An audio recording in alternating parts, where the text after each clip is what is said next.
Dans les vieux villages, quand le soleil se couche et que la lune tarde à se lever, les anciens racontent des histoires pour avertir les imprudents. L'une de ces histoires, la plus terrifiante, est celle de la sorcière au voile noir. On dit que là où elle passe, personne ne dort, et pire encore, personne ne revient. C'est une ombre silencieuse qui glisse dans les rues désertes, accompagnée seulement par le battement lointain d'un tambour solitaire, un rythme qui semble venir du cœur même de la nuit, un appel funeste que seuls les condamnés peuvent vraiment entendre. Ce soir-là, 3 amis, Moussa, Tonton et Aliou, étaient réunis autour d'un petit feu crépitant. Ils étaient jeunes, pleins de vie, et se croyaient invincibles. Moussa, le plus audacieux du groupe, riait aux éclats. La sorcière au voile noir. Vraiment ? Ce ne sont que des contes de grand-mère pour faire peur aux enfants et les empêcher de sortir la nuit. Vous n'allez pas croire à ces bêtises, j'espère ? Aliou, toujours plus prudent, haussa les épaules. On ne sait jamais, Moussa. Mon grand-père disait toujours qu'il n'y a pas de fumée sans feu.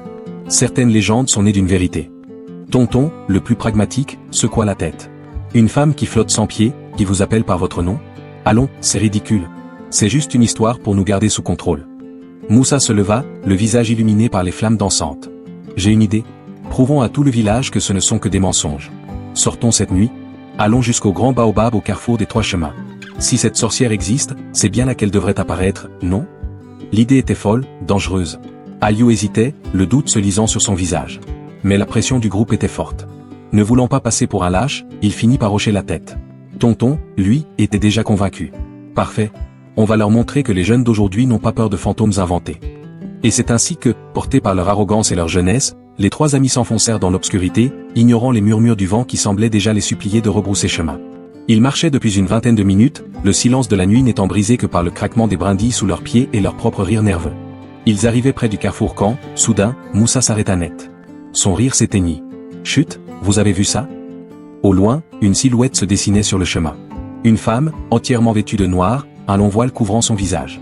Elle avançait vers eux, mais pas normalement.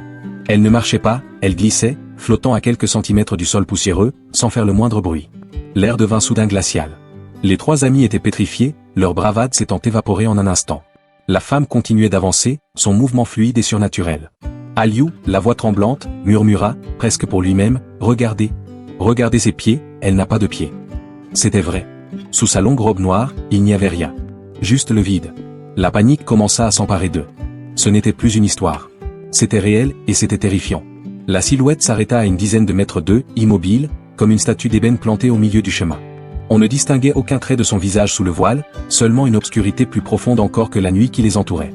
Puis, le silence fut brisé par un son qui leur glaça le sang. Un chant. Une voix de femme, incroyablement douce, mélodieuse, mais chargée d'une tristesse si ancienne et si profonde qu'elle semblait capable de vous voler votre âme.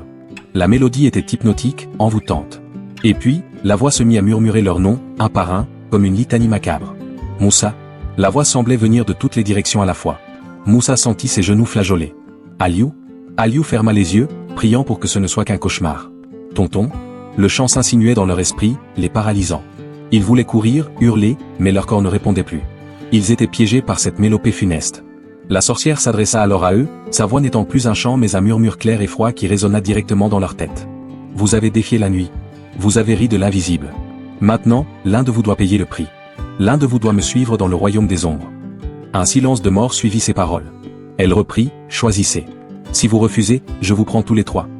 La panique éclata. Moussa, celui qui les avait entraînés là, cria, c'est de ta faute, tonton.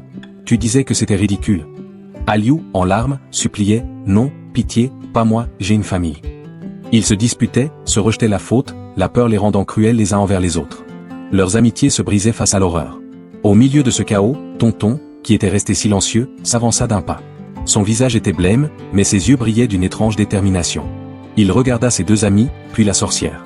C'est moi, dit-il d'une voix ferme. Je viens avec vous. Mais laissez-les. Laisse-les partir. Moussa et Aliou le regardèrent, stupéfaits, la honte se mêlant à leur soulagement. La sorcière sembla hocher la tête, bien qu'aucun mouvement ne soit visible sous son voile. Tonton fit un dernier pas en avant. Il ne regarda pas en arrière. La sorcière leva une main, longue et pâle, qui sortit de sa manche noire. Lentement, elle la posa sur la tête de Tonton.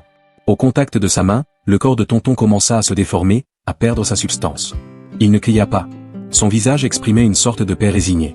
Il se transforma en une colonne de fumée grise qui s'éleva en volute avant d'être aspirée par la silhouette de la sorcière. En quelques secondes, il n'y avait plus rien.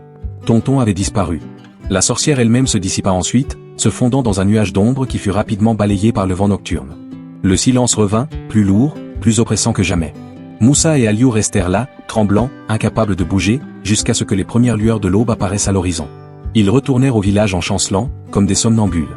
Le lendemain, et tous les jours qui suivirent, ils jurèrent à qui voulait les entendre qu'ils avaient tout rêvé. Que Tonton avait dû partir, s'enfuir du village pour chercher fortune ailleurs. Ils se mentaient à eux-mêmes, désespérément, pour ne pas sombrer dans la folie. Mais au fond de leur cœur, ils savaient la vérité. Tonton ne fut jamais retrouvé. Les recherches furent vaines. La seule chose qu'on découvrit, quelques jours plus tard, était son chapeau. Il était posé proprement au pied du grand baobab, au carrefour des 3 chemins. Comme une offrande silencieuse à la nuit. Et depuis ce jour, plus personne n'osa jamais se moquer de la légende de la sorcière au voile noir. Merci d'avoir regardé. Si cette histoire vous a plu, n'oubliez pas de liker la vidéo et de vous abonner à la chaîne pour ne pas manquer nos prochaines légendes. Et souvenez-vous, certaines portes ne devraient jamais être ouvertes. À très bientôt.